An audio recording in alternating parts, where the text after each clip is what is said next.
I know ఈ video making పరంగా ఇది కొంచెం లెంతీ ఉండొచ్చు. బట్ ఒక యూనిక్ కాన్సెప్ట్ అని చెప్పొచ్చు. సో, అయితే ఈ వీడియోలో అయితే మనం Avengers Infinity war and Avengers end game movies యొక్క హీరోస్ పర్స్పెక్టివ్ గురించి మాట్లాడుకోబోతున్నాం. థంబ్నెయిల్ చూసిన వాళ్ళకి కొంచెం కన్ఫ్యూజింగ్గా ఉండొచ్చు. కాబట్టి ఈ వీడియో కాన్సెప్ట్ ఏంటో కొంచెం క్లారిటీగా ఎక్స్ప్లెయిన్ చేస్తా. అదేంటంటే Avengers Infinity war and end game ఈ రెండు మూవీస్ మనకి మంచి ఫీల్ గుడ్ ఫీలింగ్ అయితే ఇచ్చింది. అయితే యాజ్ ఏ ఆడియన్స్గా ఒక్కొక్కరికి Avengers Infinity war and Avengers end game పైన ఒక్కొక్క పర్స్పెక్టివ్ అయితే ఉంటుంది. ఫర్ సపోజ్ నా పర్స్పెక్టివ్లో చూసుకుంటే అవెంజర్స్ ఇన్ఫినిటీ వార్ని చూసినప్పుడు నాకు ఫస్ట్ కలిగిన ఫీలింగ్ అండ్ నా పర్స్పెక్టివ్ ఏంటంటే అవెంజర్స్ థానోస్ లాంటి ఒక బిగ్గీ థ్రెట్ని ఈ మూవీలో ఎదుర్కోబోతున్నారు. థానోస్ లాంటి థ్రెట్ని అడ్డుకోవడం అవెంజర్స్ వల్ల అస్సలు కాదని ఫస్ట్ టైం ఈ మూవీని చూసినప్పుడు ఇది నా పర్స్పెక్టివ్ అండ్ నా opinion. And Avengers end game movie చూసినప్పుడు ఏంటంటే ఖచ్చితంగా ఈసారి థానోస్ ఓడిపోతాడు. అండ్ అలాగే అవెంజర్స్ అయితే మళ్ళీ కోఆర్డినేట్ అయ్యారు అండ్ అవెంజర్స్ చాలా సాక్రిఫైసెస్ చేశారు అండ్ ఒక హ్యాపీ అండ్ సాడ్ ఫీలింగ్ని అయితే ఇచ్చింది. ఎందుకంటే ఐరన్ మ్యాన్ చచ్చిపోయాడు, నటాషా పాప చచ్చిపోయింది. సో ఇలా అయితే డిఫరెంట్ రీజన్స్ అయితే ఉన్నాయి. సో అయితే వదిలేయండి. ఇలా యాజ్ ఏ ఆడియన్స్గా మనకే Avengers Infinity war and Avengers end game movie పైన ఒక ఒపీనియన్స్ అండ్ పర్స్పెక్టివ్స్ అయితే ఉన్నాయి. అయితే ఆ మూవీస్లో డైరెక్ట్గా ఇన్వాల్వ్ అయి ఉన్న characters like captain America, iron man, Thor ఇలాంటి క్యారెక్టర్స్కి ఆ పర్స్పెక్టివ్స్ అనేవి ఎలా ఉంటాయి అంటే ఇప్పుడు యాజ్ ఏ ఆడియన్స్గానే మనకి ఒక పర్స్పెక్టివ్ ఉంది మూవీస్ పైన. ఆ మూవీస్లో స్టోరీస్లో ఇన్వాల్వ్ అయి ఉన్న వాళ్ళకి ఈ Avengers Infinity war and Avengers end game events మీద ఒక పర్స్పెక్టివ్ ఉంటుంది కదా. సో ఆ పర్స్పెక్టివ్ ఏంటనే ఈ వీడియోలో అయితే వాళ్ళు డిస్కస్ చేసుకోబోతున్నాం. బై ద వే ఈ వీడియోని రికమెండ్ చేసింది వచ్చేసరికి సిద్ధు బ్రో. సో తనైతే ఈ కాన్సెప్ట్ని రికమెండ్ చేశాడు, నాకు కూడా మంచిగా అనిపించింది. సో ఫస్ట్ అయితే మనం ఇన్ఫినిటీ వార్ మూవీలో ఏ హీరో పర్స్పెక్టివ్ ఎలా ఉందో మాట్లాడుకుందాం అండ్ తర్వాత ఎండ్ గేమ్లోకి వెళ్ళిపోదాం.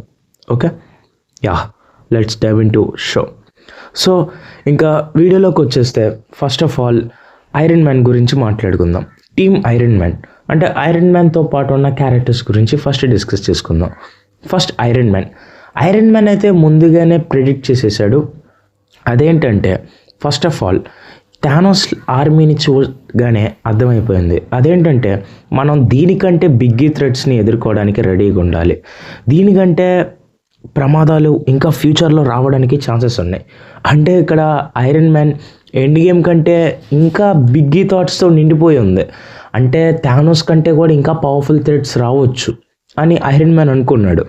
అండ్ అలాగే తను అనుకున్నాడు మనం ఖచ్చితంగా సాక్రిఫైస్ చేయాల్సిందే. ఈ end game and infinity war అనుకుంటా. ఓకే. సో ఇన్ఫినిటీ వార్ మూవీలో వచ్చేసరికి ఖచ్చితంగా సాక్రిఫైస్ చేయాల్సిందే. ఎవరో ఒకరు ప్రాణదానం ఆర్ బలిదానం అవ్వాల్సిందే. సో అలా అయితే అనుకున్నాడు ఐరన్ మ్యాన్. సో అర్థమైంది అనుకుంటా. అండ్ నెక్స్ట్ వచ్చేసరికి వాంగ్ అయితే ఏమనుకున్నాడంటే హ్యూమన్స్ని ఏలియన్స్ నుంచి ప్రొటెక్ట్ చేయాలి. అండ్ అలాగే ఇదేదో నార్మల్ థ్రెడ్ అనుకున్నాడు. నార్మల్ థ్రెడ్ ఏంటి అనుకుంటున్నారు అంటే వాళ్ళు మెజిషియన్స్ కాబట్టి వాళ్ళకి ఇవన్నీ కొత్త కాదు. ఓకే. అండ్ నెక్స్ట్ వచ్చేసరికి బ్రూస్ బ్యానర్తో పాటు హల్క్ గురించి కూడా చెప్పేస్తా. సో బ్రూస్ బ్యానర్ అయితే ఫస్ట్ ఆఫ్ ఆల్ చాలా భయపడ్డాడు ఈ ఈవెంట్స్ మీద, అసలు ఏం జరుగుతుంది ఏమవుతుంది అని ఇలా. అండ్ హల్క్ వచ్చేసరికి కాన్ఫిడెన్స్ కోల్పోయారు. చాలామంది ఏమనుకుంటారంటే ఇన్ఫినిటీ వార్లో థానోస్ని చూసి భయపడ్డాడు అనుకుంటారు. హల్క్ కాదు, తన కాన్ఫిడెన్స్ని కోల్పోయాడు. థానోస్ని ఎదుర్కోగలనా లేదా అన్న డూ ఆర్ డై సిచ్యువేషన్లో అయితే తను ఉండిపోయాడు. అదే అనమాట. సో ఇక్కడ ఇన్ఫినిటీ వార్లో హల్క్ అయితే తన కాన్ఫిడెన్స్ని కోల్పోయాడు అండ్ బ్రూస్ బ్యానర్ అయితే భయంతో ఒక కన్ఫ్యూజింగ్ స్టేట్లో వెళ్ళిపోయాడు. అండ్ ఇప్పుడు డాక్టర్ స్ట్రేంజ్ దగ్గరికి వద్దాం. డాక్టర్ స్ట్రేంజ్ గురించి చెప్పినప్పుడు మీరు నన్ను తిట్టుకోవచ్చు ఆర్ తిట్టుకోపోవచ్చు కూడా. ఓకే. సో డాక్టర్ స్ట్రేంజ్ ప్రకారంగా ఈ infinity War event and end game event ఇవేమీ పెద్ద లెక్కేమీ కాదని చెప్పవచ్చు డాక్టర్ స్ట్రేంజ్కి. ఏంటి బ్రో అంత మాట అనేసావు అని అనుకుంటున్నారా?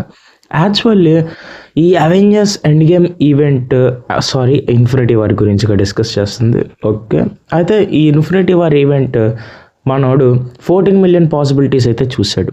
ఆ 14 మిలియన్ పాసిబిలిటీస్ చూసినప్పుడు ఈ ఇన్ఫినిటీ వార్లో ఎండింగ్ గేమ్లకే అమ్మ మొగుళ్ళు లాంటి ఈవెంట్ అయినా డూమ్స్ డేనే చూసేశాడు. డూమ్స్ డేని చూసిన వాడికి ఇన్ఫినిటీ వార్ చూశాక ఏమనిపించింది? అదేదో ఒక సామెత ఉంటుంది, ఆ సామెత టైంకి గుర్తుకు రావట్లా. అంటే పెద్ద పెద్ద యుద్ధాలకు వెళ్ళి వచ్చినోడికి చిన్న యుద్ధం ఒక లెక్క అన్నట్టు డాక్టర్ స్ట్రేంజ్ అవెంజర్స్ డూమ్స్ డేని చూసి ఇన్ఫినిటీ వార్ ఈవెంట్స్ని చూడడం వల్ల ఇన్ఫినిటీ వార్ ఈవెంట్స్ పెద్దగా లెక్కలోకి తీసుకొని ఉండకపోవచ్చు. ఏదో అలా నడిపించేసి టోనీ స్టార్క్ని చంపేద్దామని ఫిక్స్ అయిపోవచ్చు. టోనీ స్టార్క్ని చంపడం ఏంట్రా అని ఆలోచిస్తున్నావా? అయితే నువ్వు ఖచ్చితంగా నా ఛానల్లో ఉన్న ఈ వీడియోని చూడాల్సిందే. ఈ వీడియోలో లోకియే అవెంజర్స్ డూమ్స్ డేకి రియల్ కాజ్ అని ఎక్స్ప్లెయిన్ చేశా. అలాగే ఎన్నో మల్టీవర్సల్ అన్డౌటబుల్ క్వశ్చన్స్ని క్యాప్టెన్ అమెరికా గురించి అలాగే టైం ట్రావెల్ కాన్సెప్ట్స్ గురించి ఎక్స్ప్లెయిన్ చేశా.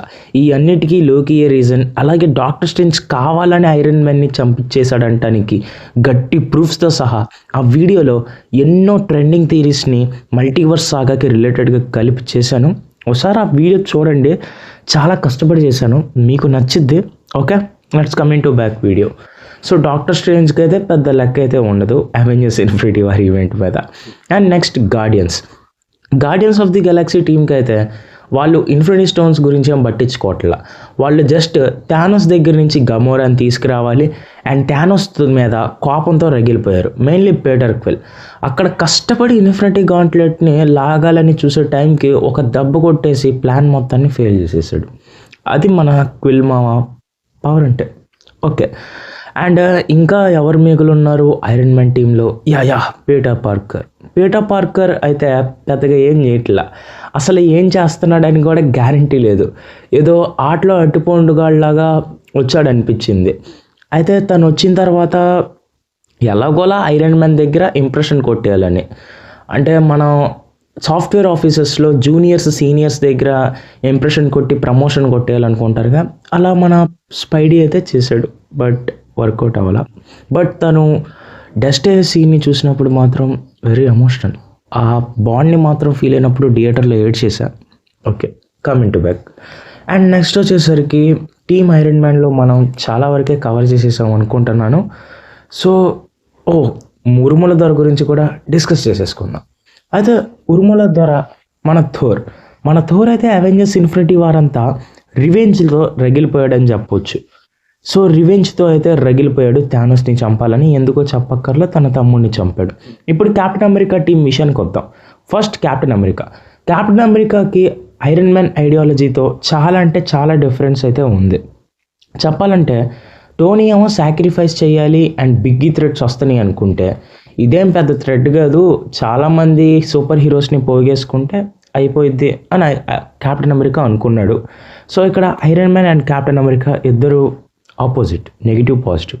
బట్ ఇక్కడ నెగిటివ్ ఎవరో చెప్పలేం. Okay, and next Falcon, Bucky, Black Widow ఇలాంటి street level like war mission లాంటి క్యారెక్టర్స్ పరంగా చూసుకుంటే వీళ్ళ పర్స్పెక్టివ్ ప్రకారంగా వీళ్ళకి ఇది నార్మల్ ఏదో పెద్ద attack. So same captain America ideology అని చెప్పవచ్చు. అండ్ బ్లాక్ ప్యాంథర్ మాత్రం ఎన్ని అటాక్స్ అయినా రాని కానీ తన వకండాని మాత్రమే కాపాడుకోవాలన్న హడావిడిలో ఉన్నాడు.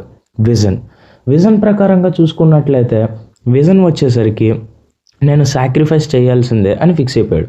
నెక్స్ట్ వాండా అటు విజన్ని కాపాడుకోవాలో లేదా విజన్నే తన చేతుల మీద చంపుకోవాలో అన్నాడు. ఒక డిప్రెషన్లోకి వెళ్ళిపోయి ఎండ్ గేమ్లో ఉండిపోయింది.